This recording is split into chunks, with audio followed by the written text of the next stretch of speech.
Pronto, 10 minutos aqui, eu acho que o corte vai ser em 10 minutos, mais ou menos. Tudo bem? Vamos começar, né? Então, para quem está acompanhando a gente, boa tarde, bom dia ou boa noite, dependendo da hora que você vai ver isso, né? De tanto ver aí as rodas de conversas, as webconferências e as apresentações virtuais, a gente vai pegando um pouco a experiência, né, de vendo outras rodas acontecerem.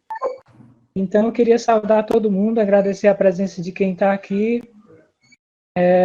e dizer que a gente está realizando essa roda de conversa sobre a cidade, a periferia e a pandemia como uma atividade da Rede Delis do Grande Bom Jardim e com o apoio do GT de Saúde e Populações Vulneráveis Negligenciadas da FAMED da UFC, com apoio técnico aqui do pessoal do NUTEDES, da UFC. A arte do convite foi feito pela Maria Anne, não é isso? É isso, Rafaela?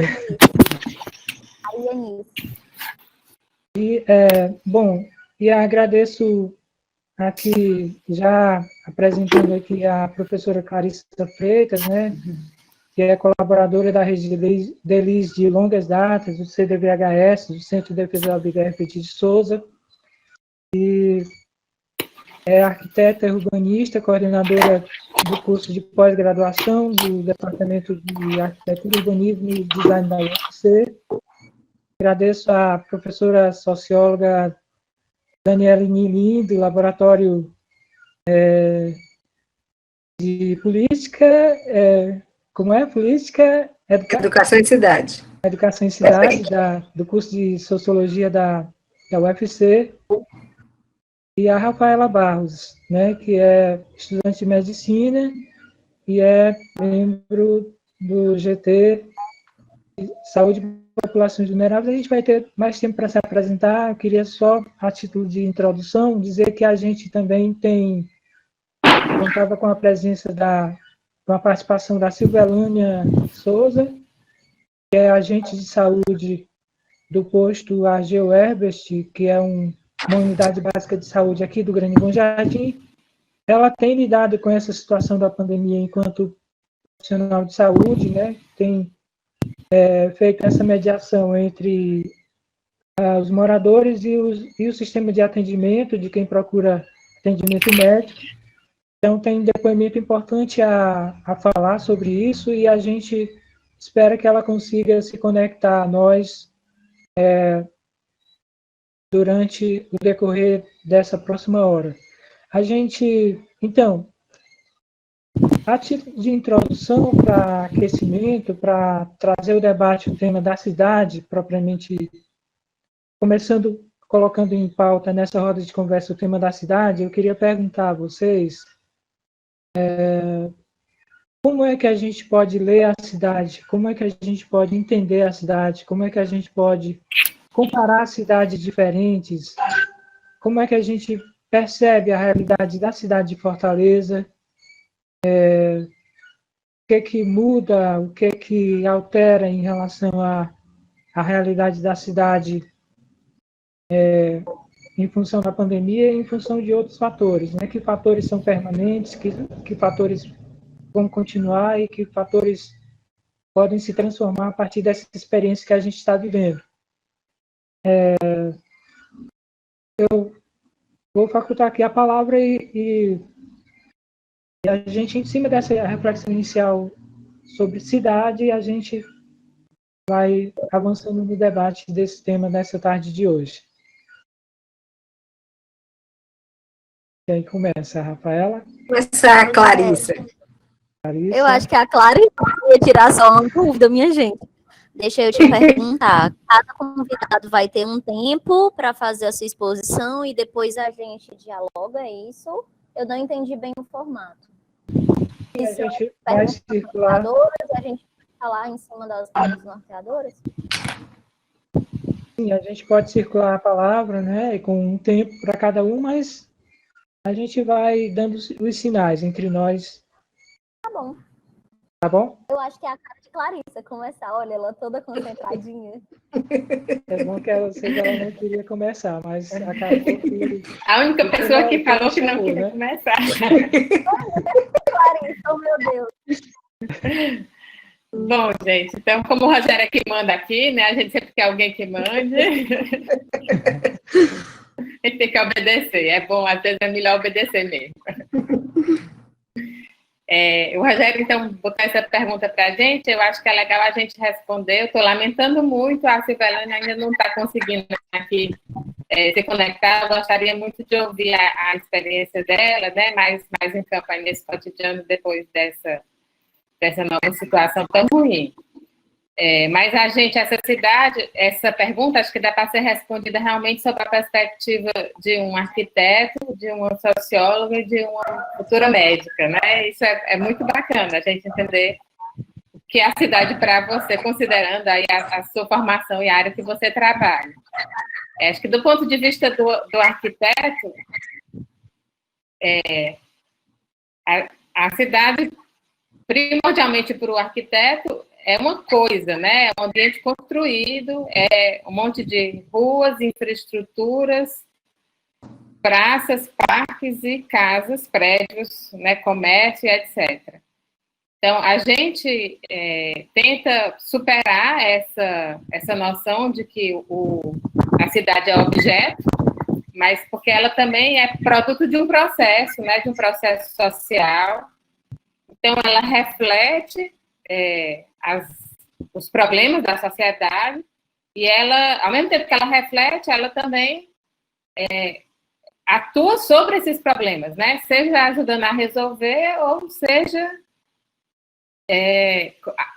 acentuando ainda mais esses problemas. Então, assim, a organização espacial da cidade, ela não é neutra.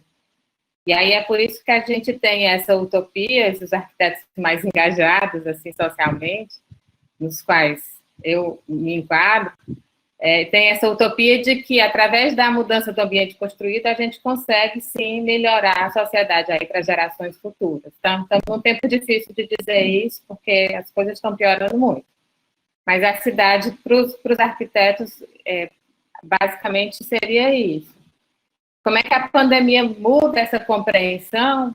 Acho que a gente também tem ouvido muito, né, que a pandemia ela está mudando a forma como a gente lida com o ambiente construído, com esse objeto, coisa aí que eu descrevi, e, via de regra, para pior, né, porque tem acentuado. Então, quem não é proprietário de uma casa com condições mínimas de vida não consegue ficar em casa. Então, você está acentuando aí um processo social de desigualdade. Quem não tem banheiro, pia, torneira em casa, está mais vulnerável a ficar doente. Então, tem várias questões aí de acentuação. Por outro lado, a gente também espera que as políticas públicas, né, não só públicas, mas que a sociedade, de uma forma geral, entenda que laços de coletividade, né, e de solidariedade são importantes para a gente superar isso, que a individualidade aí, de cada qual tem seu espaço e eu mando aqui, não vai resolver, né, que esse problema a gente tem que resolver coletivamente.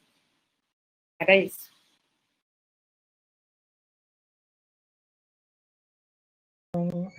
Daniela, pode ser? Pode. Primeiramente, muito obrigada pelo convite, Rogério. É a segunda vez que eu estou aqui nessa sala. Estou vendo que tem algumas pessoas aqui que estavam na outra live que a gente fez, também tratando sobre a cidade e também sobre a pandemia. A cidade é algo que é de muito interesse para as ciências sociais, certo? A sociologia, ela tem uma série de estudos já sobre como as pessoas vivem, como elas se relacionam, né, o que fazem numa cidade, como as relações de poder elas aparecem aí, seja a forma como as pessoas vivem, onde elas moram, como moram, que acesso elas têm, né, às políticas ou não, né, a forma como trabalham, né, enfim, como podem consumir, como podem se organizar coletivamente, né, enfim, é intrinsecamente relacionada às ciências sociais, essa discussão sobre a cidade. Então, é muito bom poder falar sobre essa questão. Bom, sobre a sua pergunta, que fatores são permanentes, né? Eu acho que a pandemia, ela acentuou, na verdade, ela trouxe mais claramente à tona para algumas pessoas, para outras, as outras já entendiam, o quão a cidade é desigual e o quão as pessoas dentro da cidade são desiguais, né? Nós estamos falando de acessos diferentes à saúde, acessos diferentes ao conhecimento, né? Possibilidade ou não de praticar isolamento social,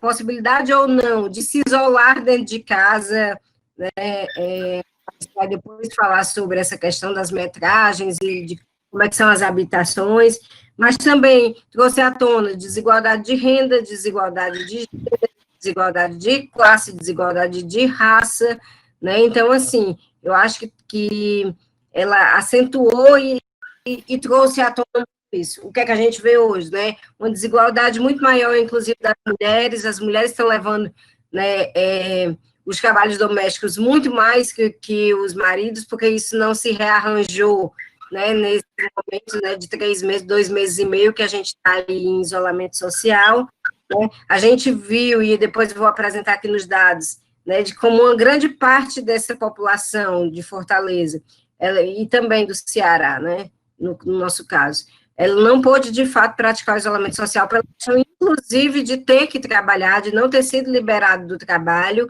ou de não poder não trabalhar, porque senão não teria renda, né? Enfim, né, ela trouxe à tona, por exemplo, que a sociedade brasileira sobrevive na base do trabalho doméstico, e esse trabalho doméstico não foi liberado também totalmente, né? Nós vimos o caso que aconteceu em Recife, do menino de 5 anos que morreu, né?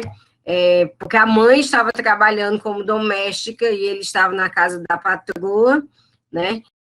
E isso aí é muito sintomático do que são as relações de trabalho da mesma forma. Enfim, né, tem muitas permanências, né? Essa pandemia pôde trazer à tona muito dessas permanências, de como essa desigualdade é estrutural no país, e, obviamente, como esse vírus não é democrático, no sentido de que não é verdade que atinge a todos da mesma maneira, né? Tem essa população que está muito mais vulnerável, né? Por ter uma série de doenças pré-existentes já também, o que pode potencializar, né, como o organismo vai reagir aí à doença, né, seja o fato de que para algumas pessoas nenhum dia desses 2 meses e meio foram possíveis mesmo de ser praticado o isolamento social. Enfim, temos muito a falar aqui nos minutos.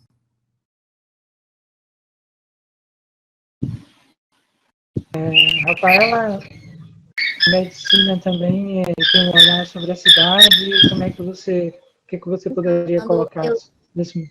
Claro, Rogério. Eu fico desbloqueando e bloqueando o meu fone direto. Ai, gente, eu esperava que fosse tensa essa roda de conversa por causa da temática ser tão atravessada por desigualdade, né? Mas ouvindo a Clarissa e a Dani primeiro me apresentar, né? Eu chamo Rafa, sou estudante de medicina da UFC, construo o centro acadêmico também, inclusive esse espaço que nós estamos é o Centro Acadêmico 12 de Maio. Sou membro da Rede Nacional de Médicas e Médicos Populares, hoje sou uma das coordenadoras também do GT de Saúde das Populações Vulneráveis, da Faculdade de Medicina. E aí queria saudar também alguns amigos que estão aqui no chat, e os que não são amigos ainda, bem-vindos. Prazer conversar com vocês. E aí eu fiquei pensando, para falar a verdade, essa perspectiva traz, Rogério, eu nunca tinha parado para pensar enquanto futura profissional da saúde, né? Profissional em formação, apesar de que a saúde, se a gente pensa nela num conceito amplo, a saúde ela está em todo lugar, né? A saúde ela não está somente dentro do hospital ou dentro do postinho. E aí, nesses quase 3 meses de isolamento, eu, enquanto interna de medicina, eu não deixei de acompanhar o internato e fui atravessada nesse período por várias questões, tanto o adoecimento psíquico dos meus amigos que são internos, por precisar estar nesse lugar de atendimento e também serem atravessados por questões de medo, por exemplo. A pandemia, na minha perspectiva, eu acho que ela abriu muitas feridas individuais, feridas coletivas, feridas que expõem essas desigualdades. E eu penso que a questão da saúde, ela está diretamente associada a isso, né? Vivemos um período adoecedor de modo geral. Então, quando tu traz a pergunta, eu fiquei lembrando que esse período, tanto ele é adoecedor para quem precisou ficar em casa e que até então nunca tinha ficado tanto tempo sozinho com suas questões no seu quarto, né? Como também para as pessoas que precisaram continuar na linha de frente, e também para aqueles que estão em extrema vulnerabilidade, como as pessoas em situação de rua, por exemplo, que é uma população que eu venho trabalhado com os médicos populares, com o GT, e a gente olha e direto a gente se angustia muito, porque quando chove eles sofrem muito mais, eles não têm onde lavar as mãos, como Clarissa falou. As refeições hoje, aqui a gente tem 3 mil pessoas em situação de rua, mais ou menos, porque também não temos censo, porque essa população, em geral, não importa se fazer censo. E aí o refeitório público, eu sempre esqueço o nome, eu não lembro, acho que é restaurante e alguma coisa, eu esqueço mesmo. Eles cedem cerca de 80 refeições dia. E só para a refeição do almoço, aí você pensa, essas pessoas vão comer o quê no resto do dia?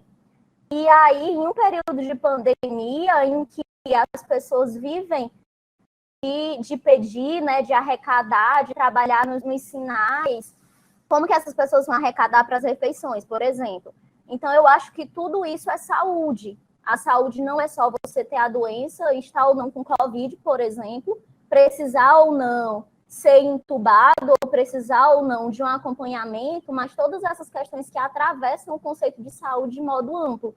Então, eu acho que é isso que eu tenho para trazer de reflexões, né, para essa tua primeira pergunta. Bem, legal. A gente...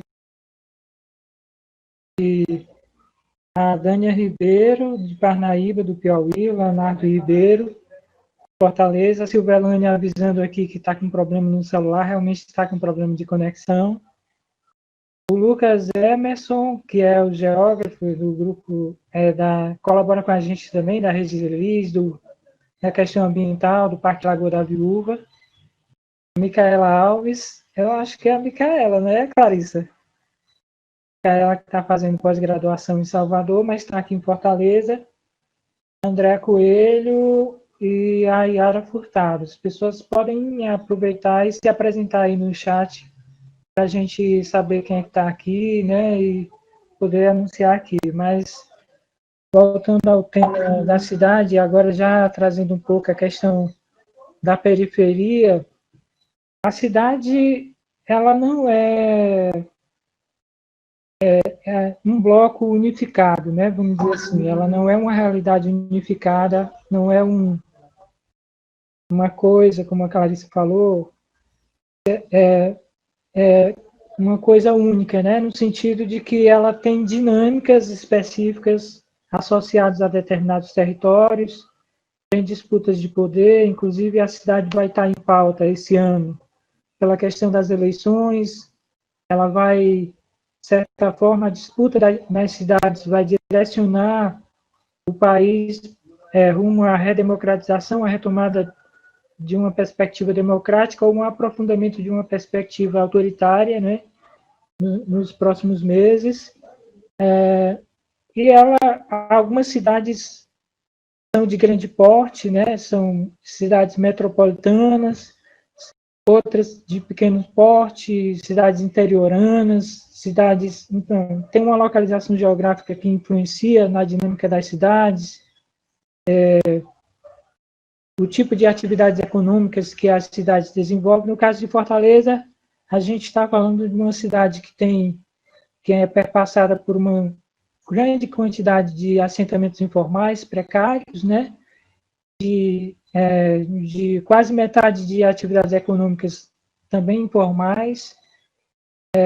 Então, tudo isso são elementos que a gente consegue dizer, consegue perceber quando a gente olha para a cidade de Fortaleza.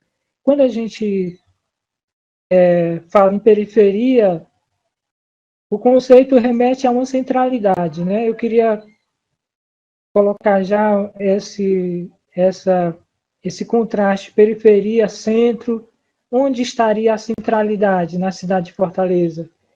E é possível falar de uma periferia, qual é a cara da periferia da cidade de Fortaleza? Ela é a mesma da periferia de São Paulo, de Belo Horizonte, de Belém, ou ela tem alguma coisa diferente que a gente possa dizer sobre as periferias, sobre as centralidades da cidade de Fortaleza, dentro dessa dinâmica social que a cidade, que dá a identidade, né, à cidade de Fortaleza. Eu queria, então, fazer essa segunda rodada e também incentivar as pessoas que estão aí no chat e acompanhando a nossa sala para também levantar perguntas que a gente possa aproveitar e trazer aqui para a nossa roda de conversa sobre cidade, periferia e pandemia. A gente segue a mesma dinâmica anterior com a Clarice? Eu posso falar, eu posso começar.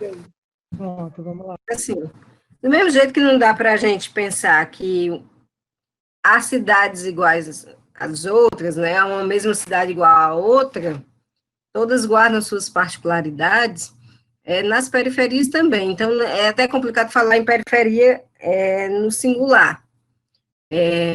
As periferias, né, os bairros, as comunidades, cada qual tem sua história, tem sua forma de se organizar, e eu acho que, por exemplo, exatamente nesse momento, isso faz muita diferença. Existem alguns lugares onde tem muito mais mobilização social, muito mais possibilidade de capital social, certo? Ou seja, tem periferias, tem lugares onde está se organizando de uma forma muito mais ostensiva do que em outros, né? Então, não dá para a gente pensar na periferia como sendo uma coisa completamente homogênea, né? Ela tem particularidades, ela tem especificidades, agora, claro, algumas coisas marcam as periferias quando a gente pensa né, na sua organização. Há uma história de muitas carências, né? De faltas de acesso a benefícios sociais e a políticas públicas, certo? Mas são também lugares que são marcados por organização, por mobilização, por luta, né? Então, assim, ao mesmo tempo que são lugares onde tem essas questões, né, tem níveis de desigualdade muito altos, muito elevados, tem acesso, né, pouco acesso a equipamentos e a determinadas políticas, mas também tem essa outra questão, né, de ter capital social e se organizar no poder público, ou então a despeito do poder público e levando as coisas. Na pesquisa que eu estou realizando agora, é impressionante, assim, nas comunidades de Fortaleza, né, e é impressionante o papel, por exemplo, que associações comunitárias, lideranças comunitárias e coletivos estão tendo, por exemplo, na distribuição de máscara, distribuição de cesta básica, campanhas informativas, né, nesse momento, né, fazendo, em alguns casos, até mais do que o poder público, né? Então, assim, por isso não dá para a gente pensar simplesmente que é um todo homogêneo. Isso, fica à vontade. Pronto. Realmente, periferia pressupõe um centro, né? Acho que a Dani lembrou muito bem que a cidade é um lugar de aglomerado, né? De aglomeração. Então, você tem esse capital aí, que é o que é chamado de capital social, que é o que as pessoas acumulam coletivamente, né? E constroem coletivamente ali. E é claro que, agora, antes de realmente, e eu concordo muito com a Dani sobre a gente ter que discutir sobre o capital social que as associações de bairro demonstram, de fato, sempre me chamou a atenção desde o início do isolamento e da pandemia, como algumas famílias elas foram assistidas, se bobear até hoje, elas estão sendo assistidas por associações, por ONGs e não pelo Estado, né?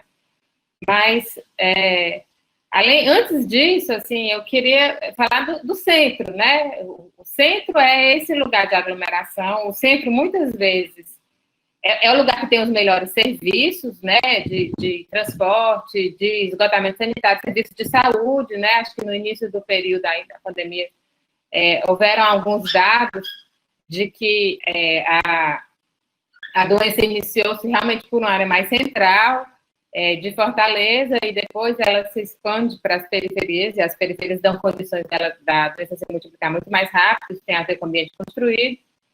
Mas também tem a ver com o acesso dos serviços de saúde, né, que a gente sabe, enfim, que os moradores da área central eles têm um acesso muito maior aos serviços de saúde de melhor qualidade. Acho que eu deixo até uma pergunta aqui já para a Rafa também comentar a respeito disso. Mas, então, a cidade ela é definida, assim, pela aglomeração, pelo adensamento. Então, uma das questões aqui no âmbito do planejamento urbano, do urbanismo, que está se começando a falar internacionalmente, que eu tenho até um certo receio de falar disso, é a questão da densidade, né? Um certo receio de que uma densidade muito grande é ruim, porque isso não tem boas condições de salubridade. A gente não consegue fazer essa relação tão direta, porque o adensamento também é o que traz oportunidades, é o que constrói esse capital social aí, né, o encontro entre as pessoas. Então, se a gente falar de urbanismo contra o adensamento, a gente também está retirando as condições para a criação desse capital social.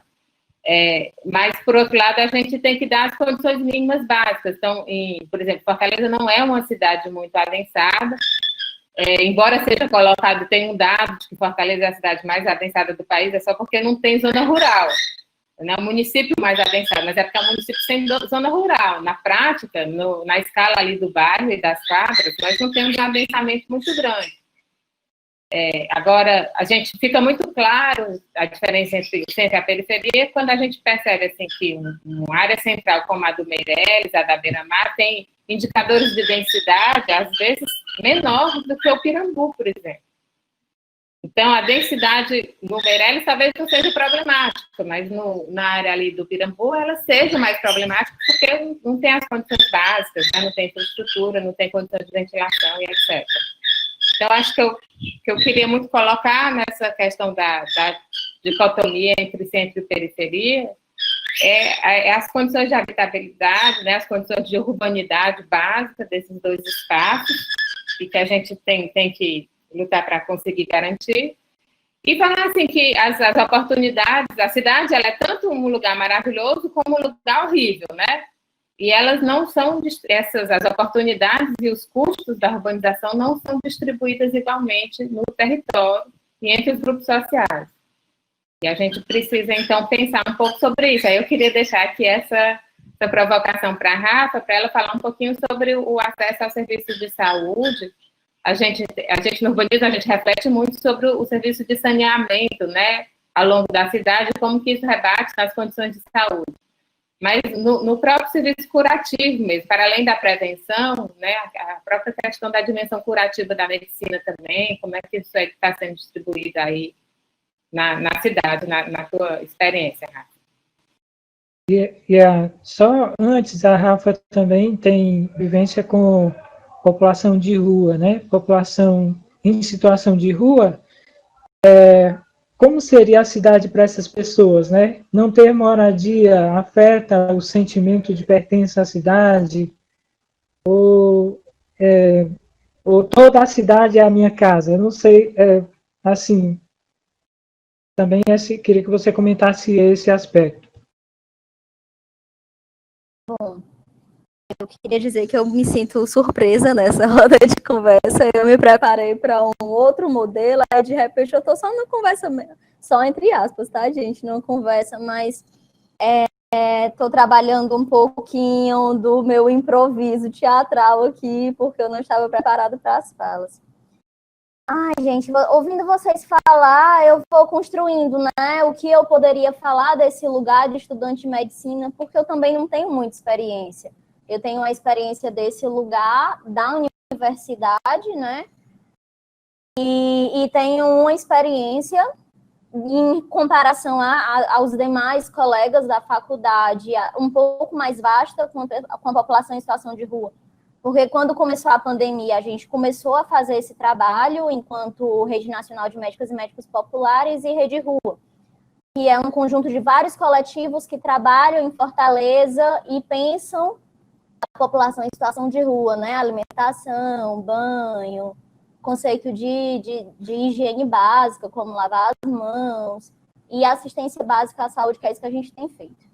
E assim, Fortaleza é desigual, o Brasil é desigual, e eu falaria que tudo isso corrobora muito para a saúde desigual, né? A gente percebe que tem zonas que, em geral, não tem o postinho, o médico chega, fica um mês, 2, não cria vínculo. E não cria vínculo por quê, Rafa? Por várias questões. Às vezes, a área é muito violenta e a pessoa vem de um outro lugar que não se adapta. Então, aí dá para a gente fazer uma correlação centro-periferia, talvez, né? O meu lugar, em geral, as pessoas que se formam em cursos como direito, medicina, até então, até cotas, né? Antes das cotas, eram pessoas, sim, de classes sociais mais abastadas e que não tinham, e que estavam nesse lugar do centro, né? Se a gente for separar a cidade em centro e periferia, com a chegada das cotas, a gente percebe que o perfil do estudante mudou, e quando o perfil do estudante muda, a gente consegue inserir temáticas como vulnerabilidade social, iniquidade social em saúde, direitos humanos e saúde, de forma mais contundente, e mesmo assim a gente percebe que ainda é um tema pouco explorado. Então, se eu, que estou me formando na faculdade, eu não tenho acesso a esses conceitos, eu não sou estimulada a refletir sobre essas coisas, isso vai se apresentar no meu currículo enquanto profissional, não o currículo que diz que eu publiquei N artigos, capítulos de livro, mas o meu currículo humano. Que currículo é esse que a gente tem na faculdade de medicina, nas escolas médicas de forma geral? E aí eu acho que se a gente tivesse essa abordagem mais forte na formação, a gente teria menos evasão nas unidades que acolhem ou que estão inseridas em lugares como o Morro do Santiago, por exemplo, que é um lugar aqui na Barra do Ceará, que é de extrema vulnerabilidade social e está muito vinculada à violência. A gente teria uma outra perspectiva para as populações vulneráveis, né? Tanto de cobrar que essas pessoas, por exemplo, população em situação de rua, hoje a gente tem um consultório na rua e um consultório que se comporta como consultório de rua. Rafa, qual é a diferença do na rua para o de rua? Na rua é uma equipe interdisciplinar que tem médico, psicólogo, assistente social, que faz busca ativa, que atende na rua. E o de rua não, ele fica fixo, parado na unidade básica. E a gente, para uma população de cerca de 3 mil pessoas, a gente só tem um consultório na rua, incompleto, ou seja, não tem profissional médico, e o profissional é de uma unidade que está em reforma. E aí a gente pensa, onde fica o atendimento dessas pessoas? Elas existem, elas têm rosto, elas têm histórias, e elas precisam ser atendidas. Elas, em geral, elas são uma afecção muito comum, que é a escabiose, que a gente trata com ivermectina, que é um remédio que está sendo muito usado para o tratamento da Covid, sem um protocolo bem definido, diga-se de passagem, E hoje mesmo eu fui comprar remédio para levar para as ações, eu achei por uma sorte. E foi muito difícil comprar, e os pacientes que são acompanhados pelas nossas escalas voluntárias, eles precisam, porque às vezes eles não trocam papelão e eles estão sempre se reinfestando de escabiose. E tudo isso fala sobre a desigualdade, fala sobre a má distribuição, fala sobre a temática das iniquidades sociais em saúde que são mal abordadas, fala de uma formação deficiente. Então, lá na frente, na ponta, a gente vai ter um profissional que ele não está preparado para refletir sobre isso. E foram essas coisas que eu fiquei pensando enquanto eu ouvia vocês. Eu nem sei se responde mesmo a pergunta, mas como é uma roda de conversa, eu fico falando aqui as coisas que me chegam, né, que me tocam, enquanto futura profissional que eu formo daqui a 4 meses, e que eu estou muito assustada com isso, porque eu vou chegar no mercado de trabalho que eu vou estar numa linha de frente de uma doença que a gente mal conhece. Às vezes falta EPI, que a gente aconteceu isso enquanto interna, e muito aflita com essa desigualdade. E é isso, gente. Acho que eu concluí para essa segunda pergunta. Ô, Rogério, deixa eu só falar uma coisa. Você perguntou antes sobre a questão do que poderia acontecer de mudança também. E eu acho que uma coisa que está acontecendo agora e que eu estou vendo nas pesquisas aparecerem é justamente, por exemplo, quando a gente estava fazendo, Clarice, você faz parte, né, daqueles questionamentos nas EIs sobre os equipamentos públicos, havia uma crítica muito grande, por exemplo, a questão dos equipamentos de saúde. E uma das grandes críticas era justamente o fato de que não há profissionais de saúde, né? Nesses postos, ou quando há postos, ainda faltam equipamentos, ainda falta material, etc. Nessa pandemia, duas categorias profissionais, eles vêm ganhando bastante relevo, que são os profissionais de saúde, certo? E os cientistas, que são duas categorias que, em geral, sofrem críticas pelos seus motivos, cada qual pelo seu motivo, né, nós sabemos, e que agora está bastante em evidência por conta da pandemia. Os profissionais de saúde, para vocês terem ideia, na pesquisa que a gente está fazendo,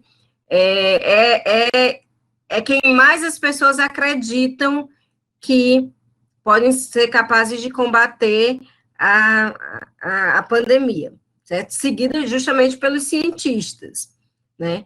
Eu acho que esse momento acaba sendo muito importante para a gente poder pensar e repensar, portanto, os papéis que essas categorias têm.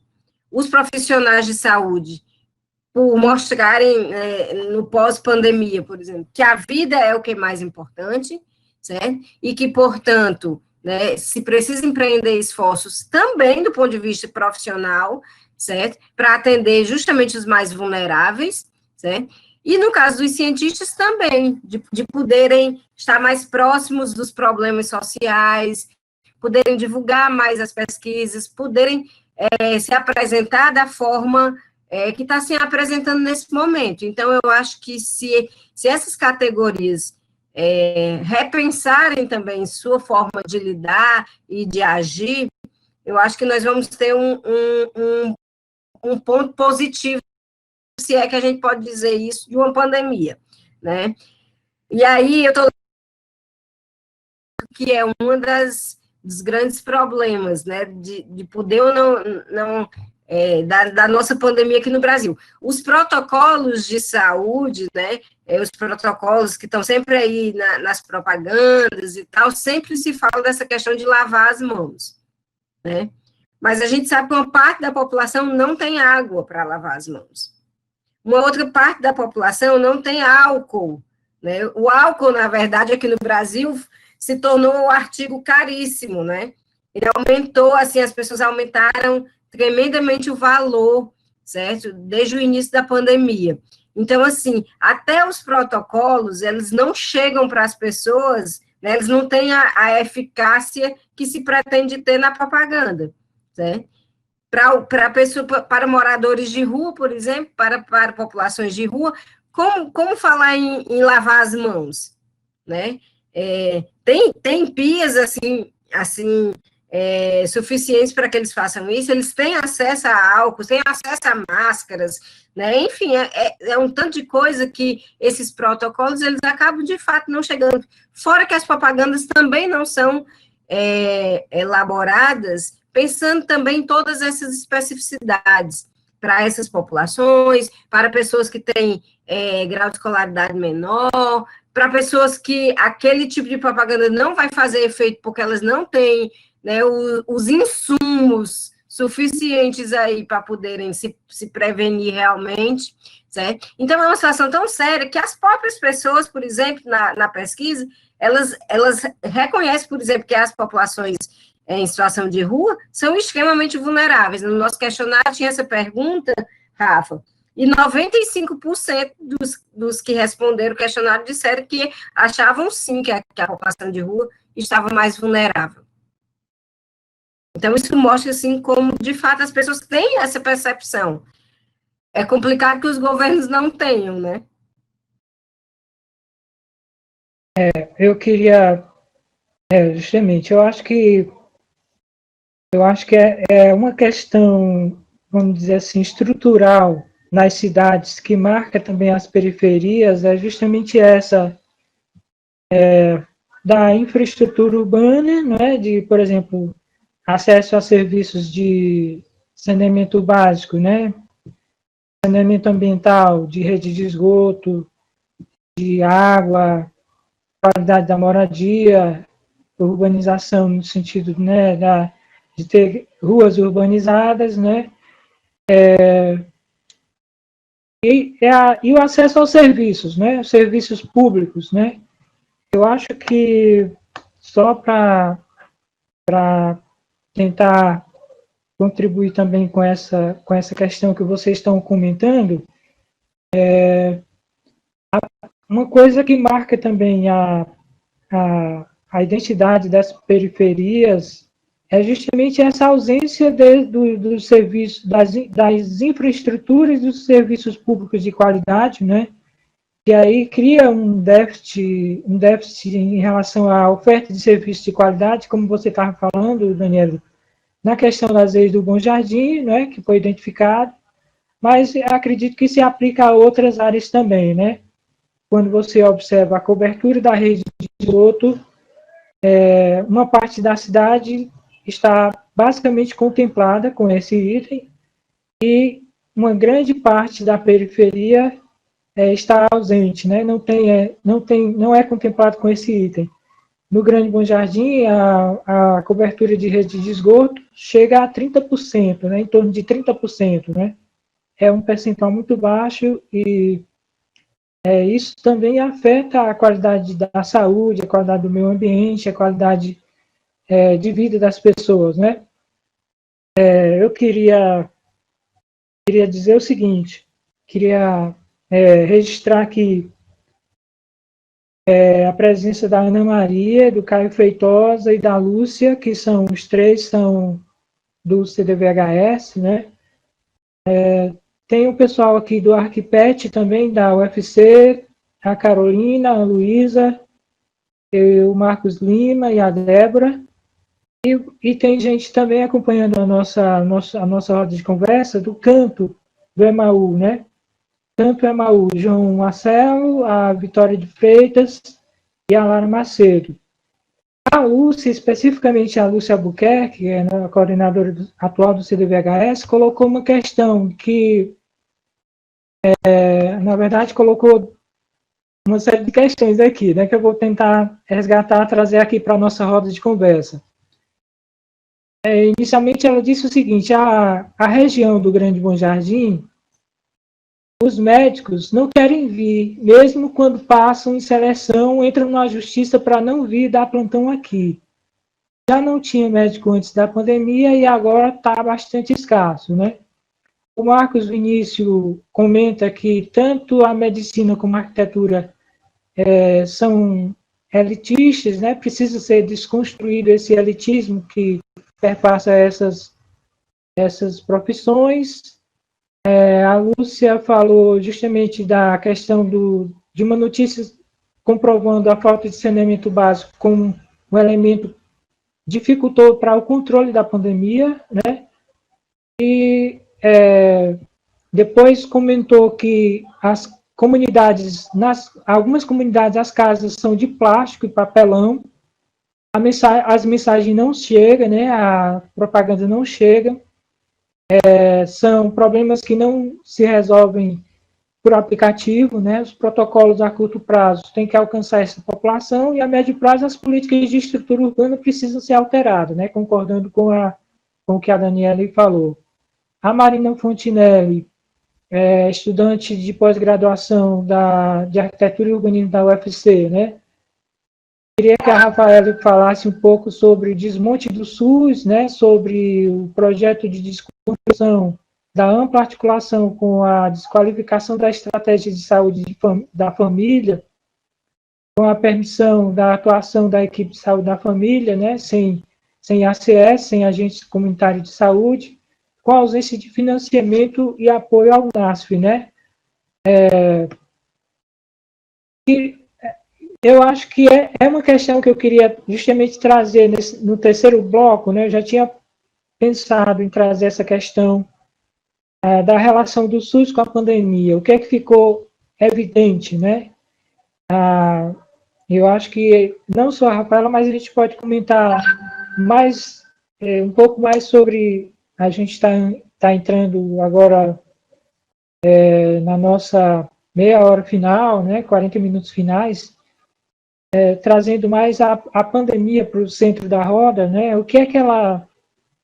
Primeiro, assim, o modo como ela se espalhou, né, como ela chegou na cidade, não sei se vocês lembram, mas aqui em Fortaleza chegou basicamente na aldeota, né, na área nobre da cidade, basicamente através de pessoas que tinham viajado para a Europa, né, tinham tido contato com o vírus na Europa e que, a partir daí, a classe trabalhadora que mora nas periferias e que tem contato com os serviços urbanos nessas áreas que têm maior estrutura na cidade, que tem maior oferta de trabalho, né?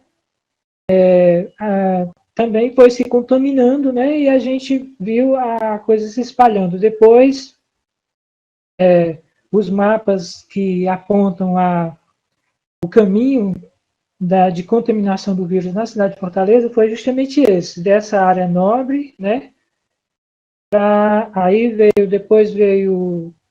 foi cada vez mais ficando forte ali para o Serviluz, né? Para o Titanzinho, Serviluz, e depois seguiu também para a área da Barra do Ceará, que continua, talvez o epicentro agora seja a região da Barra do Ceará, que tem Barra do Ceará, Vila Velha, Cristo Redentor, com grandes números de óbitos e casos de contaminação.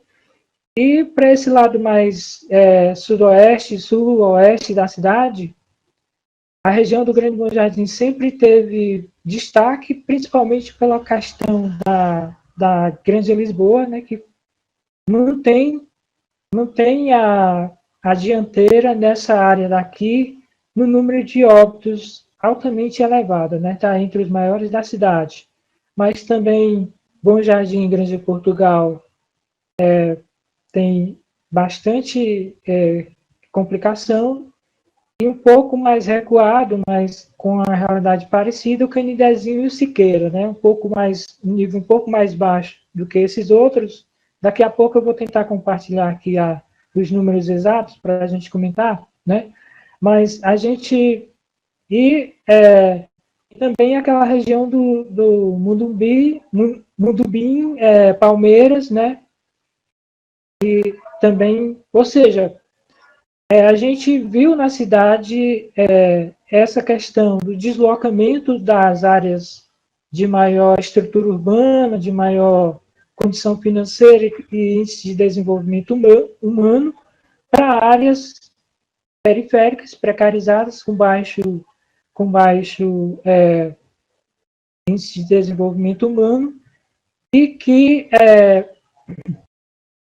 atingiram e têm atingido o índice de letalidade bastante acentuado, né?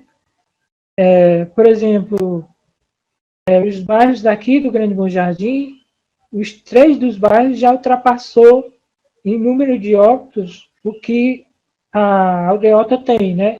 A Aldeota está com 33 óbitos, segundo o boletim de ontem, e a Grande Lisboa está com 66 óbitos. Só a Grande Lisboa está com 66, né? Você veja, o dobro, né? E assim, e a questão de subnotificação, né? A questão de ausência de testes, eu acho que esse momento seria o momento ideal para que a gente trouxesse a fala da Silvelânia, né, pela experiência concreta dela ser agente de saúde aqui do território, trabalhar num posto da nossa rede municipal, posto Argel Herbst, mas infelizmente ela teve problema de conexão. Mas eu acho que a gente pode fazer essa ligação, agora nesse momento das nossas falas, entre a pandemia e as outras categorias, a pandemia e cidade, pandemia e periferia, né? Eu vou circular a palavra e depois a gente vai comentando outros aspectos, tá bom? Eu posso começar? Pode sim. Bom, nesse momento eu queria então falar sobre 3 pesquisas que a gente está fazendo, que a gente fez e está fazendo, né? Entre 8 e 11 de abril, a gente fez eu e Irapuã, Peixoto Lima Filho, que faz parte também do LEPEC, a gente fez uma pesquisa com um formulário online, né, circulando pela cidade, para saber como é que as pessoas estavam se isolando, né, como é que estava sendo praticado esse isolamento e qual era a percepção que as pessoas tinham a respeito das outras pessoas estarem ou não estarem praticando isolamento e também se estavam saindo para trabalhar, se não estavam, já que nós nunca tivemos lockdown aqui, como em outros países, né? Então, assim, a gente viu que, desde o decreto do governador, ainda em março, uma parte da população saindo ainda para trabalhar, uma série de aglomerações acontecendo em filas lotéricas, em caixas, né, em loterias, no mercado dos peixes, por exemplo, perto da Páscoa, e em outros momentos também, em feiras livres, né, enfim, uma série de situações. Então, a gente decidiu fazer uma pesquisa para ver um pouco como é que estava se dando. E aí foi um questionário que circulou, a gente conseguiu quase 2.000 respostas, 1.977, de 120 bairros, né, nós temos 121 bairros, a gente conseguiu de 120, claro que respostas bem variadas, óbvio que uma pesquisa desse tipo tem um recorte, porque é só para quem tem acesso à internet, é para quem sabe ler, minimamente, né, enfim, a gente sabe desse viés metodológico aí, mas foi um questionário que circulou bem e deu para a gente ter uma certa dimensão do que estava acontecendo naquele momento na cidade. E o que a gente viu? Que realmente nos bairros, nas regionais que o IDH era mais alto, as pessoas estavam conseguindo praticar o isolamento social de uma forma maior do que nos outros, né? Os bairros mais pobres, por exemplo, eram os que de fato tinham mais dificuldade em praticar o isolamento social. E aí entravam tantas questões econômicas, né, de ter que sair para trabalhar, certo? Na época, acho que 43% das pessoas nos responderam que estavam saindo, 40% estavam saindo para trabalhar nesse momento, isso no início de abril, né, de 8 a 11, a gente fez durante 3 dias essa pesquisa. Esse número agora subiu para 53, certo? Para vocês terem ideia de que uma parte da população nunca pôde estar em casa realmente porque saía para trabalhar. E aí a gente sempre perguntava de onde é que trabalhava para onde é que ela mora, para onde é que ela trabalha, e a gente viu exatamente isso, certo? Grande parte das pessoas que responderam moravam, né, principalmente quem morava em algum bairro da periferia de Fortaleza, ia trabalhar no centro, na Aldeota, no Meireles, no Papicu, ou em Messejana, certo? Então, em algum lugar assim, mas principalmente Aldeota e Centro foram os mais votados, né? Que é lá onde concentra uma parte dos serviços, é lá onde se concentra hospitais, clínicas médicas, parte, né, dos grandes supermercados, enfim. E a gente viu justamente isso, que uma parte da população estava saindo, pegando ônibus, né, e, consequentemente, um trajeto grande, e em várias situações de possibilidade de aglomeração, na fila do ônibus, na fila do terminal, enfim, indo para trabalhar, se encontrando com outras pessoas. E, na época, quando a gente elaborou o relatório parcial, a gente já colocava essa questão de como isso estava sendo perigoso para as periferias, porque era muito provável que isso acontecesse, né, então, uma explosão de casos nas periferias. Na época, a doença já estava em quase todos os bairros da cidade, estava acho que em 113 bairros, quando a gente começou a pesquisa. Na outra semana, quando a gente elaborou o relatório, já estava, acho que faltava 1 ou 2 bairros só para atingir, que depois foram atingidos, né? Então, assim, a gente viu, de fato, nesse momento, já essa questão, certo? De como esse trânsito pela cidade, porque as pessoas que estavam saindo para trabalhar não nos seus bairros, pelo menos os que responderam o questionário. Esse trânsito intra-bairro era muito pequeno para trabalho, certo? Mas para trabalhar, as pessoas estavam fazendo longas distâncias e, consequentemente, se colocando muito mais em risco. Lembrando que não foi já desde o início, por exemplo, que se falou na questão da máscara, o álcool em gel até apareceu, acho que talvez antes da máscara, mas, assim, era fato que essas coisas foram aparecendo depois, certo? E aí foi exatamente o que a gente viu, né? Uma explosão de casos nas periferias. No caso da Aldeota e do Meireles, esses casos, no decorrer do tempo, eles foram tendo uma certa diminuição, e principalmente a questão da letalidade, né, nas periferias apareceu de uma forma bastante ostensiva, como você citou aí no caso, né, de quase o dobro, um bairro quase o dobro mais do que na Aldeota, que foi, de fato, o lugar onde se originou, né? Então, assim, a gente pôde ver muitas dessas questões, e aí depois, por conta justamente desse questionário, a gente decidiu fazer um outro formulário especificamente para as periferias. Óbvio que para as comunidades, como Fortaleza, praticamente todos os bairros têm comunidades, então ele também circulou pela cidade como um todo. Dessa vez a gente conseguiu resposta de 116 bairros e de 200, marcaram 248 respostas de morar em alguma comunidade. Claro que em alguns casos são comunidades repetidas aí nas respostas, né? Mas também deu para a gente ter uma boa ideia, porque por exemplo, só no caso do Bom Jardim, para pegar, do Grande Bom Jardim aqui, para vocês terem ideia, a gente teve 131 respostas, certo? Então, a gente teve resposta da Barra, do Ceará, na verdade, a gente teve resposta de todos esses lugares onde a explosão aconteceu, certo? Vicente Pison, Barra, Vila Velha, Janguru Sul, Palmeiras, todos esses lugares a gente teve um número de respostas bom, então deu para a gente ter uma certa ideia, de fato, de como é que as pessoas estavam pensando.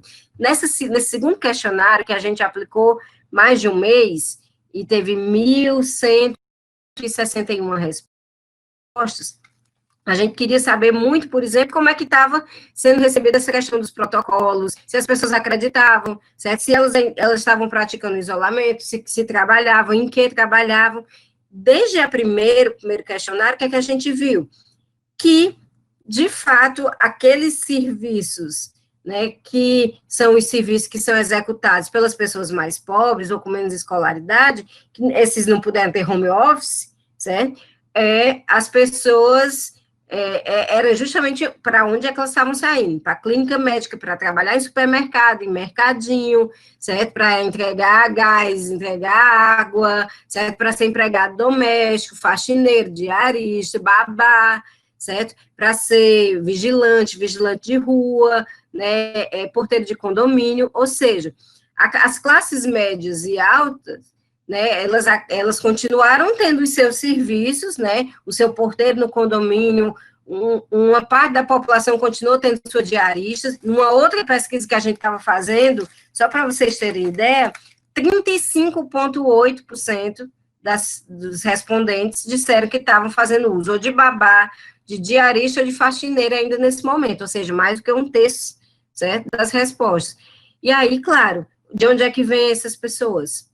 De onde é que vêm as babás, as faxineiras e diaristas? Da periferia, certo? Então, claro, né, de onde é que vêm os vigilantes, os porteiros, certo? Os caixas de supermercado, os repositores de supermercado. Então, assim, para esses, claro, supermercado tudo bem, clínica, hospital são serviços essenciais, mas empregado doméstico, faxineiro, certo? Porteiro de prédio, poderiam ter sido acordadas outras formas aí de se organizar nesse momento, né? E, assim, os patrões não liberaram, né, em grande parte. Então, assim, isso acabou efetivamente afetando a contaminação nas periferias, com certeza. Larissa? Bom, tem algumas questões aqui que foram colocadas, advindas da questão do SUS, né, e do sistema de saúde. Eu vou só deixar aqui a deixa para que a gente não deixe de comentar. A Lúcia faz um comentário importante desde o início, que os médicos que passam em concurso para posto de saúde, eles entram na justiça para não irem para o Bom Jardim. Né? Isso está relacionado com o comentário que, por último, que a Andrea faz a respeito de que há determinados lugares, os casos de maior letalidade na cidade, também são os casos que tiveram maior homicídio, né, taxa de letalidade, enfim, os lugares que têm maior homicídio violento na cidade são lugares precários, sem infraestrutura, que também têm dificuldade de acesso a serviços de saúde. E, portanto, esses lugares também apresentaram inicialmente, não sei se isso está já cientificamente comprovado, mas há alguns indícios que apontam que a taxa de letalidade nesses espaços é maior. Para mim, existe uma questão que reproduz isso, que é o estigma social, e o estigma social é reproduzido no espaço.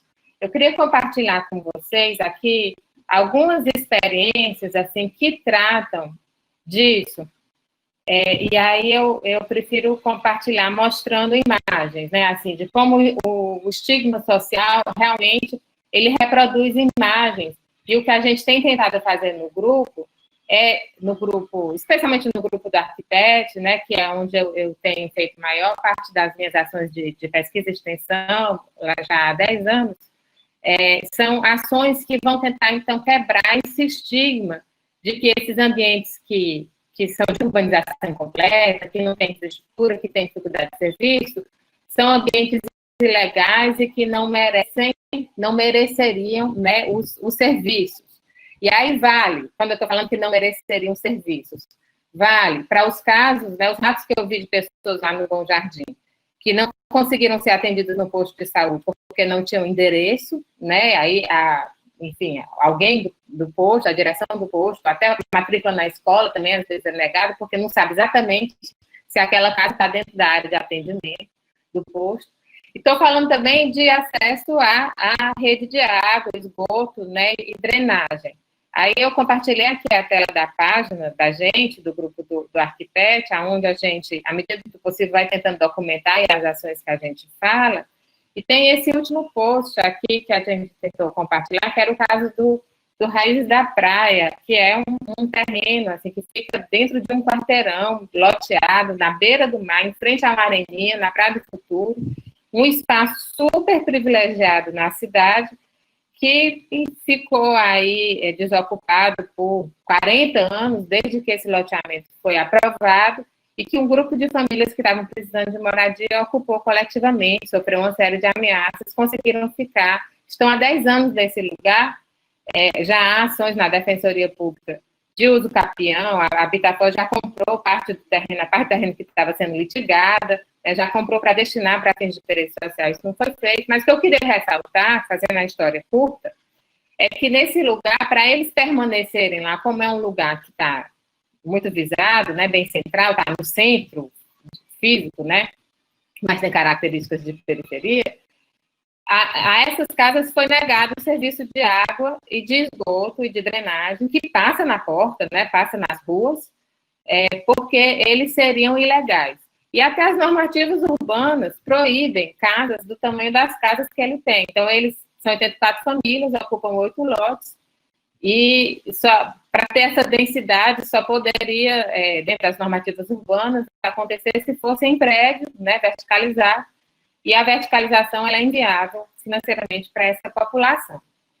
Então, obviamente, nesse lugar, começou a falecer, infelizmente, pessoas dessas 84 famílias, né, a gente sabe de 2 casos já, e aí, diante disso, embora, né, a gente tenha acompanhando vários anos e tal, mas só agora, diante dessa questão, então, ano passado, a gente conseguiu aprovar um projeto urbanístico, né, para lá, que é esse layout aí, mas ainda não conseguimos condição deles começarem a construir esse projeto, né? Esse projeto, ele é aprovado, mas ele é aprovado como exceção, porque a normativa para essa área não permite esse desenho, né? Mas ele foi já uma grande conquista a gente conseguir a aprovação desse projeto, mas a gente não consegue iniciar a construção porque precisava da questão, de resolver a questão da drenagem, né? E da água, e a companhia de água e esgoto não se sente segura para colocar, inclusive a própria prefeitura já pediu para cortar a luz dessas famílias, porque elas não pagam.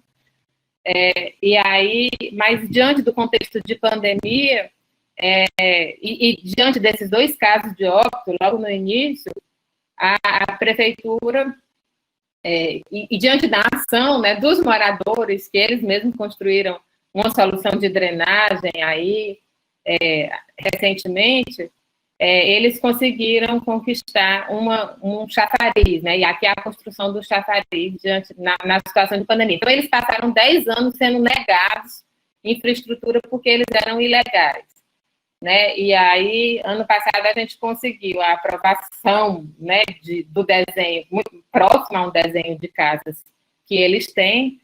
As casas dele, então, eles estão há 10 anos sem banheiro e sem nenhum serviço de acesso à água, embora eles morem na beira-mar, né? É uma situação realmente de extrema desigualdade. E eles sofrem muito estigma, esse mesmo estigma do médico que não quer ir para a periferia, né, para o posto Bom Jardim. Eles dizem que qualquer assalto que acontece no calçadão, a polícia entra na casa deles o tempo todo, né, os tratando como criminosos e etc. Então, a gente tem que, de fato, ocupar, viver, se relacionar com esses espaços para quebrar esses estigmas, né, porque as pessoas que moram nesses territórios, elas são população vulnerável, né, elas não são outra espécie de pessoas, né, então a gente realmente está cada vez mais difícil a gente conseguir quebrar essas barreiras, e essa barreira é espacial. Dentro desse contexto, né, de quebrar essas barreiras, a gente, ultimamente no Arquiteto, a gente fez essa iniciativa, já nem mais sob minha orientação, sob a orientação do professor Daniel, de construir esse outro site, onde a gente sistematiza e mapeia todas as iniciativas de solidariedade, a população vulnerável, né? Então, você pode cadastrar a sua iniciativa de solidariedade, como você pode também fazer doações para elas. Então, é uma forma de dar visibilidade a essas iniciativas de solidariedade, reduzindo um pouco aí esse papel do Estado, que não consegue chegar, mitigando um pouco essa ausência, né, do Estado de chegar aí nessa realidade. E aí, então, esse é o endereço do site, né, Somar Arquitete.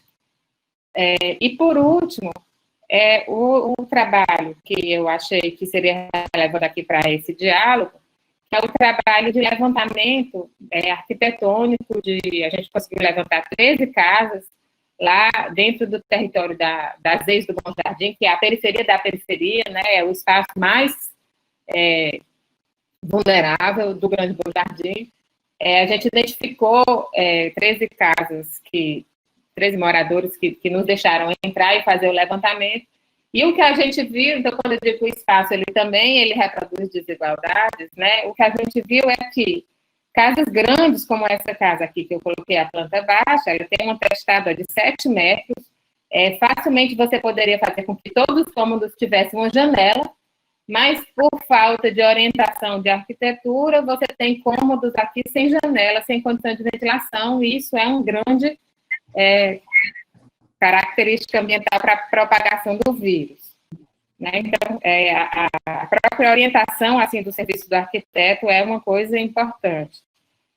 E aí a gente tem condições assim, de moradia como essa é uma casa bastante pequena na comunidade da Paz, uma testada só de 3 metros, embora uma profundidade relativamente grande, mas que ocupa o lote inteiro e que nenhum cômodo tem janela. Né? Então, realmente, o isolamento social aqui nessa realidade é muito difícil. Aqui algumas imagens assim da casa. Então, chama a atenção as precárias condições de habitabilidade no interior dessas casas. Né? E aí, você tem algumas imagens assim, de banheiros incompletos, né? De esgoto passando na porta. Essa comunidade aqui, ela ocupa uma área que estava destinada para ser a praça do loteamento. Né, e que é uma área bastante baixa, com problemas aí de afloramento do lençol freático, que não tem esgoto. Então, a gente acredita que atuar nessas situações, tanto naquela situação daquela casa melhor, que não teve orientação, por isso os cômodos não têm janela, como nessas situações aqui mais problemáticas dessa casa menor, atuar nisso também é melhorar as condições de saúde, também é combater a pandemia. E aí eu queria só ficar por aqui para deixar para a Rafa comentar um pouco mais aí. Eu sei que tem um monte de questões para ela sobre a utopia do SUS, né? Acho que só um último comentário, eu compartilhar aqui minha tela. Um último comentário sobre a questão do SUS, eu ainda estou para escrever sobre isso, uma coisa que me inspirou muito é a atuação do Conselho de Saúde ali da comunidade Nova Canudos, que eles conseguiram a reforma do posto, conseguiram que o posto não seja...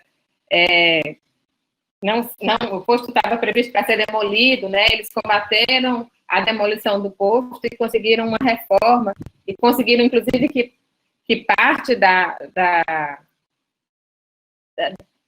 do staff do posto, né, das pessoas que trabalhassem no posto, fossem contratados dos moradores da comunidade. Eles fazem, assim, uma atuação comunitária muito, muito forte no posto, porque para eles o posto é a única presença do Estado ali dentro daquela comunidade.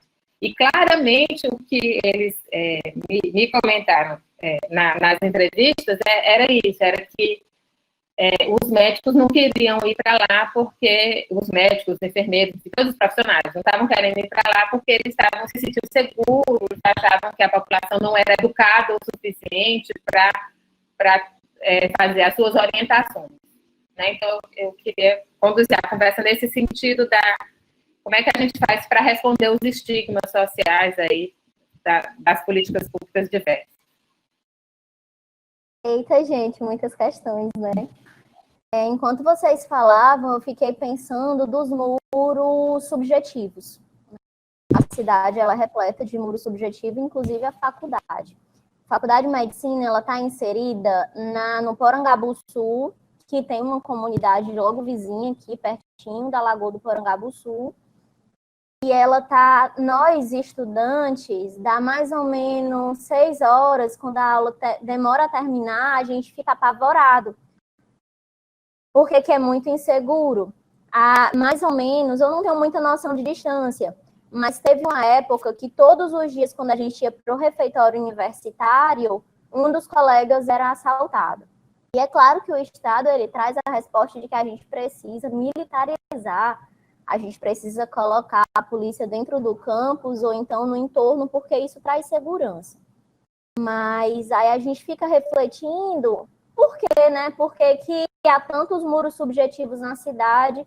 Por que a gente não consegue dialogar e conversar com a pessoa que está do lado? Teoricamente, a universidade ela deveria se estruturar em um tripé, né? Que é chamado de tripé universitário, que é o ensino, a pesquisa e a extensão. E aí eu queria falar um pouquinho sobre extensão universitária. A extensão universitária, ela é, em teoria, o braço da universidade na comunidade. É um diálogo. Não era ou não deveria que a universidade fosse vista como um grande lugar de pedestal, que só eleitos, pessoas distantes da realidade da comunidade alcançam esse lugar. E são essas pessoas que elas vão ser formadas, médicos, advogados, arquitetos, toda a gama de profissão vai sair desse lugar. Só que a comunidade que está submetida à violência e a todas as outras vulnerabilidades que está do lado, gente. Tu atravessa a calçada e tu encontra uma família nesse lugar, né, nesse contexto de vida. E a gente, enquanto universidade, não consegue alcançar essas pessoas. Teve um tempo que precisou militarizar lá dentro do campus da UFC, porque a comunidade ao lado do PC tinha uma portinha em um dos muros que dava acesso ao campus de educação física, e as pessoas estavam sendo agredidas, todo um contexto nesse sentido. Eu fico pensando, formação. A gente precisa compreender que papel, que lugar é esse, enquanto estamos nos formando. Não somente, mas é um aspecto muito importante no meu olhar. E enquanto a gente se forma com essa perspectiva de que a gente precisa pensar uma universidade com o povo, também não é somente para o povo, porque se você tira as populações vulneráveis do contexto de pesquisa, do contexto de extensão, do contexto de formação, e você passa a fazer uma perspectiva equivocada, a meu ver, porque você vai estar sempre trabalhando os muros subjetivos, né, afastando as pessoas desse processo de formação. Aí eu trago alguns exemplos, né, para isso que eu estou falando. No Oitão Preto, tem um grupo de médicos, que também são dos médicos populares, eles estão fazendo uma abordagem que eles chamam de líder de rua. O que é isso? Eles juntaram algumas pessoas que são lideranças, nem são ACS, para compor a equipe de saúde. E fizeram grupos de WhatsApp para passar informações. Então, uma perspectiva de empoderamento do sujeito, né? De trazer ele para esse lugar de compreender a saúde e tentar um pouquinho apartar disso, que somente profissionais da saúde podem falar sobre saúde. Todos nós podemos falar sobre saúde, porque a saúde é um conceito amplo.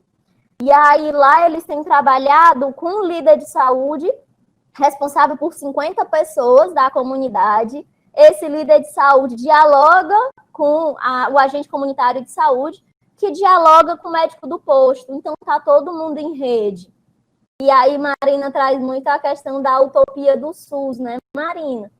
E dos cortes, a gente percebeu que com a EC 95, o congelamento do investimento no SUS, muito vem se desmoronando. Não tem investimento, a cada dia essas dificuldades elas saltam mais aos olhos, porque os profissionais veem muito mais nos plantões um lugar de maior retorno e não criam vínculo com a comunidade, se distanciam porque alguns territórios são violentos e não conseguem se inserir. Há outras questões também, muito mais do âmbito da carreira. Tem profissional que quer muito fazer a residência médica, que é uma especialização que é depois dos 6 anos, e que muitas vezes estão de passagem nas unidades básicas de saúde. E quando você está de passagem nos lugares, você não consegue vincular. E eu até reflito isso com muitos amigos, por que eu vou querer me vincular a um lugar que eu sei que daqui a pouco eu não vou poder estar? Porque a partir do momento que eu me vinculo, a tua dor, aquelas dificuldades do dia a dia, eu, enquanto profissional da saúde, enquanto humano, ser humano, eu vou tentar acolher e construir um mundo mais possível, né? Com menos dificuldade. Não que, enquanto profissional da saúde, você vá salvar a humanidade, não. Longe dessa perspectiva heróica que eu acho muito perigosa.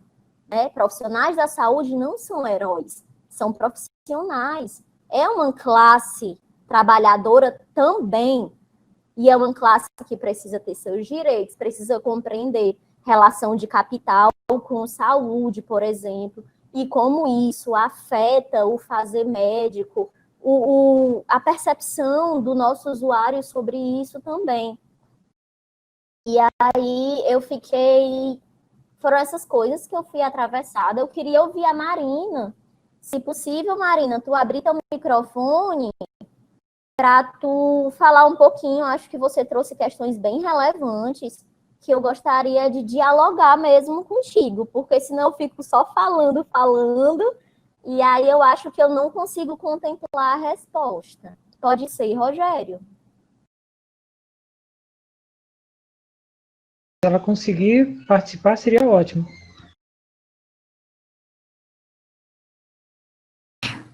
Rogério, depois que ela falar, eu queria falar aqui algumas outras coisas, que eu queria dar uns dados. Sim, certo.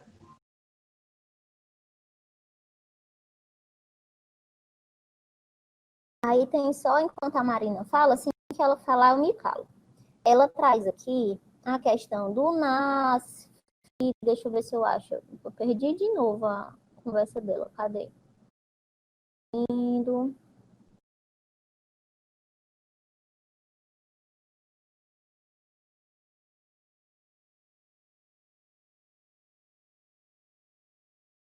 Eu vou ler enquanto Marina não fala. Ela fala assim, também, Rafaela, queria saber se você vê a possibilidade de articulação, tanto de profissionais, de forma independente ou não, quanto de políticas públicas da saúde, da habitação, que atuem no sentido da saúde preventiva. Eu acho tudo possível, Marina. Eu sou do time de que a gente consegue mudar a realidade. Mas, assim, eu acho que a gente precisa começar a refletir sobre essa realidade e imaginar possibilidades dentro da nossa atuação. Por exemplo, quando Clarissa falava e mostrava esse projeto que eu não conhecia, eu fiquei encantadíssima. Eu falei assim, gente, por que a arquitetura não trabalha junto com a saúde coletiva? Por que a arquitetura não trabalha junto com a saúde coletiva e com a sociologia? Por que a saúde não trabalha de modo transdisciplinar? Outro dia eu estava conversando em um dos grupos que eu participo, e o professor falava da utopia pós-pandemia, no sentido de esse mundo virtual, acho que até contempla um pouquinho o que o Marcos falou, não sei, da existência e de usar os espaços, a cidade existir de modo virtual também, né? Eu, por exemplo, tem dias que eu participo de 3 reuniões virtuais e fico pensando, poxa, será que se não fosse todo esse contexto, seria viável isso? E no pós-pandemia, será que a gente vai continuar se relacionando dessa forma? E são respostas que, infelizmente, a gente não tem, perguntas que a gente não tem as respostas totalmente, porque é tudo muito novo, está tudo sendo construído agora. E diante dessa imagem eu me calo, acho que eu falo depois, viu, Daniele? Falo mais um pouco, leio mais um pouco e trago algumas outras reflexões.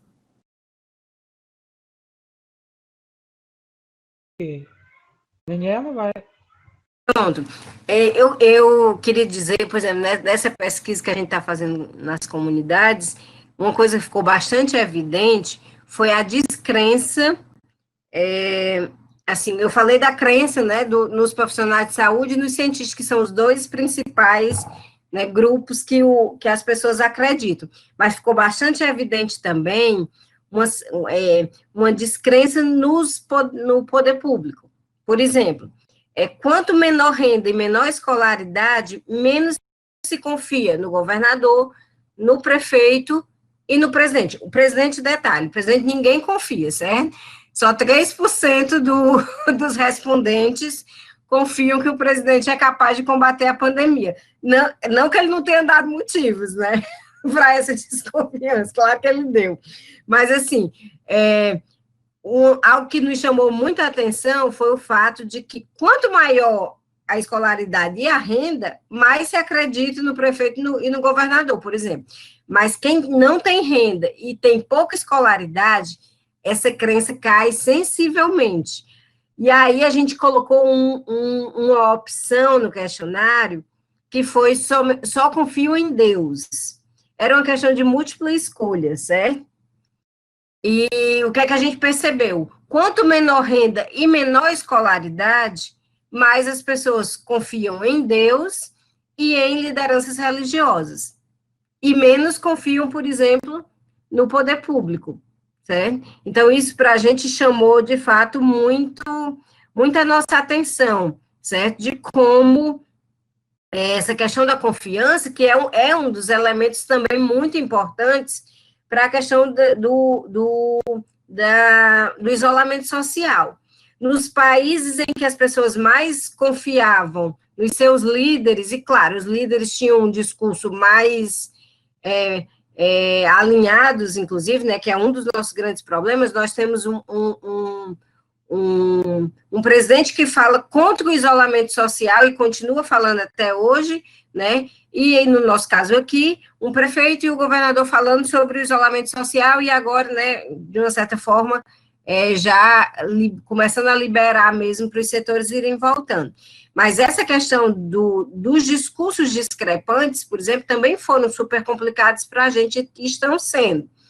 O fato das pessoas não acreditarem nas lideranças também é muito emblemático do que é que elas vivem no cotidiano. Não é à toa que as pessoas que estão na periferia, que são mais pobres e têm menos escolaridade, não confiam. Né? A gente pode pensar assim, qual era o motivo que eles têm para confiar em geral? Né? Não são simplesmente só esses 2 meses e meio, né? É uma vida toda de ausências, de lacunas, de déficits, de demandas não atendidas, não à toa as pessoas confiam um pouco, certo? Mas, de fato, para o controle da pandemia, né, se nós tivéssemos uma outra realidade, certo? Teria sido, inclusive, muito mais fácil de conduzir, inclusive conduzir as próprias propagandas, né? Então, a gente teve uma discrepância muito grande, né? Dada toda, inclusive, essa questão das realidades, que são realidades muito diferentes, né? O que é que a gente viu, inclusive? Que se conseguiu fazer um hospital de campanha rapidamente, em 1 mês, né? Conseguiu alugar leitos, por exemplo, também num espaço pequeno de tempo. Por que essas coisas já não existiam antes?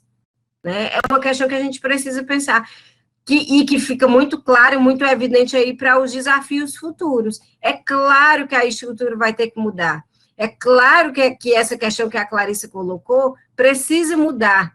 As pessoas não podem viver em condições tão desumanas, certo? Elas não podem não ter acesso ao mínimo civilizatório, certo? É óbvio que a saúde pública é fundamental, é ela que está salvando, né? Onde está salvando, é ela que está fazendo, também, né, nos outros lugares. Então, é óbvio que as pessoas precisam, por exemplo, serem tratadas das suas doenças cotidianas, para quando não venham doenças desse tipo, não ter uma carga de letalidade muito maior.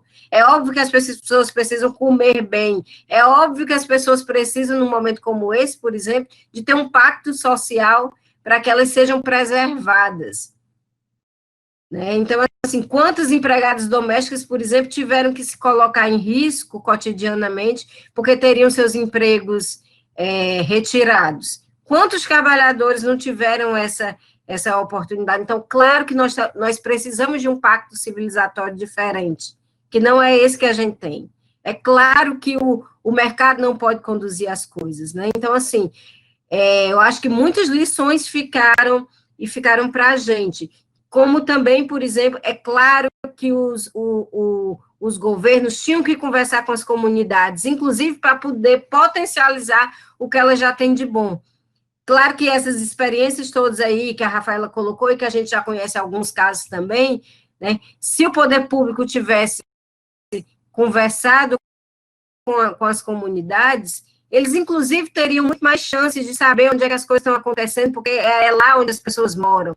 Aí eu assisti várias lives com a Márcia Castro, que ela é epidemiologista, né? E ela sempre falou que acho uma pena que o Brasil não tenha aproveitado uma coisa que ela tinha de muito forte, que era essa questão da experiência toda dos agentes comunitários. Quem mais pode dizer e pode saber quem é que tem diabetes, quem tem hipertensão, quem tem uma série de doenças, do que essas pessoas que estão lá no cotidiano mesmo das comunidades. Então, assim, a gente perdeu e vem perdendo essa oportunidade histórica de fazer diferente, né? Então, vai servir como lição, inclusive. É pena que o Brasil insiste em não aprender com os erros, né? E fica repetindo diferentes vezes, né, o mesmo erro. É uma pena que, de fato, a gente não possa nem ficar otimista em relação ao futuro, não ao futuro em médio e curto prazo. Eu queria ver se dá tempo aqui compartilhar. Eu ia falar algumas coisas, Aqui mas eu vou deixar para falar já nas conclusões, que acho que já está pertinho, né, Rogério? Do final da nossa roda de conversa. Sim. Queria, na verdade, compartilhar, consigo aqui compartilhar os dados, né, dos números, só para a gente não deixar de mostrar, né? Vocês estão conseguindo ver aí? Está carregando. Está dando para ver?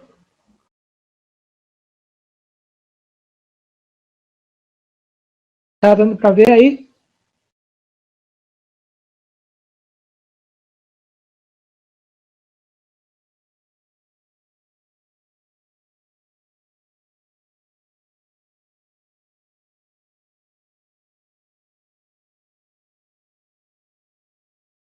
Então, o que a gente está vendo aí, o Bom Jardim, no dia 15 de abril, a gente tinha nenhuma morte, né? Até o dia 22 de abril, a gente tinha uma morte, né, no Bom Jardim, em termos de óbitos por Covid-19 comprovadas por exames, né? E aí, no final de maio, no final de abril a gente tinha uma morte, no final de maio a gente, no final de maio a gente tinha, de abril a gente tinha 5, né? No final de maio saltou para 28 e agora no início de junho a gente tem 41. Ele é um número semelhante com o da Grande Portugal, também está atualmente com 42, né? Tá, então a gente tem Bom Jardim e Grande Portugal mais ou menos na mesma situação, com 42 mortes para a Grande Portugal e 41 para o Bom Jardim. Você tem Siqueira e Canidezinho no mesmo patamar. No final de abril tinha apenas 2 mortes no Canidezinho e 3 no Siqueira. E no final de maio, no dia 22 de maio, já tinha 16 no Canidezinho, 19 no Siqueira. E atualmente estão na casa dos 25 para Canidezinho e 28 para o Siqueira. Agora, o que chama atenção mesmo é a Grande Lisboa. E no final de abril já tinha 7 mortes, na época já chamava atenção esse número, não é? Mas no final de maio, dia 22 de maio, chegou a 32. Então, quer dizer, de 7 para 32 em um mês, né? Quase mais de 3 vezes mais. E agora, no início de junho, está em 66. Então, assim, no total do Grande Bom Jardim, a gente tem 202 mortes por Covid-19, que é um número mais alto do que a maioria das cidades da região metropolitana, né? Eu queria só trazer esse dado, eu sei que a gente está com pouco tempo, e eu já vou passar para os agradecimentos e as despedidas, né? Assim, finalização, mas como a situação realmente está grave, né? A questão da redução, né?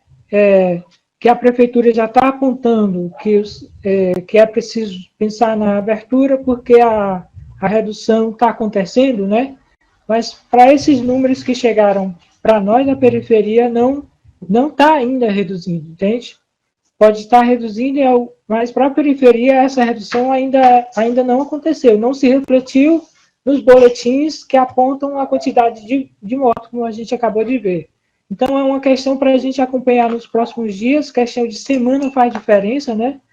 Questão de dia, de semana faz diferença, para a gente acompanhar com muita atenção, para não penalizar ainda mais as periferias nesse processo de tentativa de abertura que o país está ensaiando, né? Sem ter atingido o pico em termos de país, mas aqui em Fortaleza estão falando que já atingiu. Mas é preciso a gente continuar muito atento a isso. A gente tem um minutinho final para agradecer. Eu queria agradecer a professora Clarissa, parceira de sempre do Departamento de Arquitetura e Urbanismo da UFC. É um prazer muito grande estar sempre em processos colaborativos. A professora Daniele Nilin, que trabalhou no PIF e continua com interesse em colaborar nos processos aqui do Grande Bom Jardim. Agradecer a Rafaela e também a Rafaela Barros, do GT de Saúde, Populações Vulneráveis, da FAMED da UFC, e através dela a gente agregou o pessoal do NUTED. Aí eu agradeço ao Cleiton, ao Paulo, a Marianice, que fez a arte da divulgação. Espero que a gente possa continuar essa relação de aproximação através desse GT, que inclusive publicou uma carta, né, específica sobre a questão das periferias, né? Foi importante para a gente, vocês terem publicado isso. Eu acho que muita coisa foi compartilhada no link, né, no chat aqui, os links das pesquisas. A gente, como eu falei inicialmente, a gente pretende depois pegar a gravação dessa nossa roda de conversa e fazer outras edições mais curtas e transmitir também para as nossas redes sociais, para que mais pessoas tenham acesso a esse nosso debate, o debate que nós realizamos nessa tarde. Muito obrigado. Só para a gente dar um tchau aí, passar aqui para a Clarice e para as demais, para a Clarice, para a Daniela, para a Rafaela, para a gente se despedir, em 2 minutinhos que faltam. O microfone está desligado.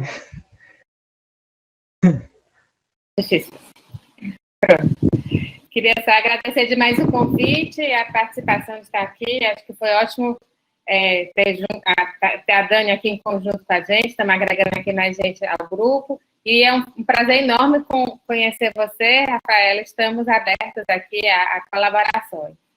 Obrigada pelo pessoal que tirou esse tempinho aqui para escutar a gente. Bom, eu também quero agradecer. Eu digo para todo mundo que eu estou adorando fazer as lives, porque é de me pintar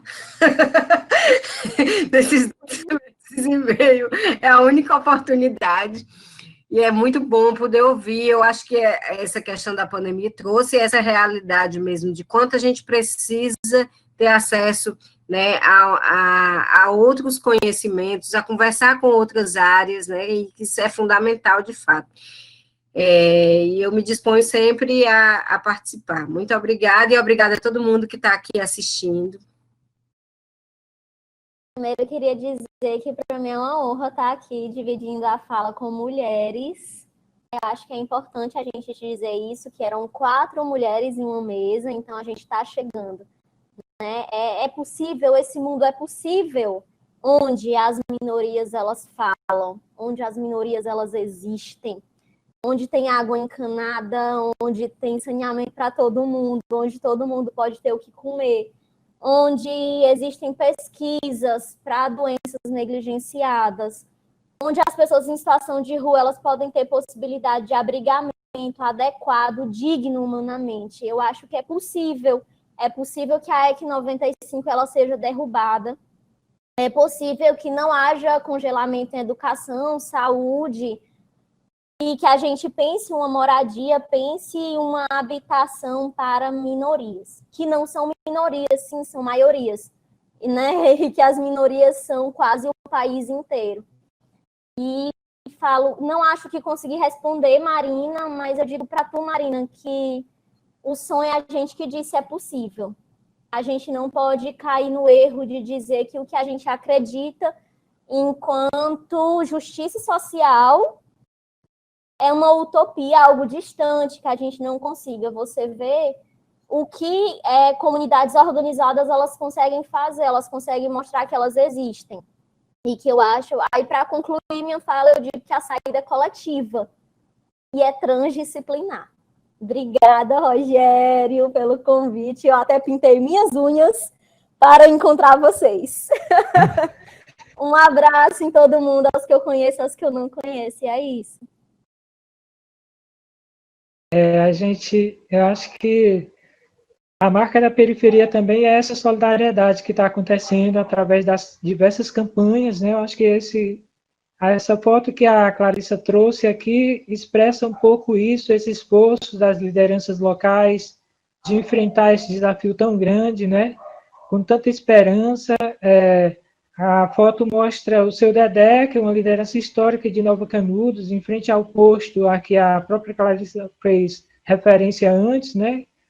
Um espaço popular dentro de uma comunidade das ex, que foi defendido pela comunidade e que hoje é orgulho dessa comunidade e que é um elo de identidade daquele lugar, né?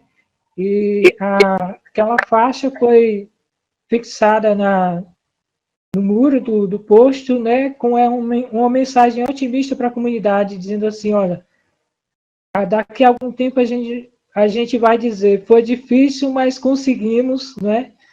Vencer a Covid-19, né? E com essa imagem, com essa referência histórica e tão importante de solidariedade entre as periferias, que é também uma marca da identidade das cidades, a gente se despede e agradece a quem acompanhou até aqui.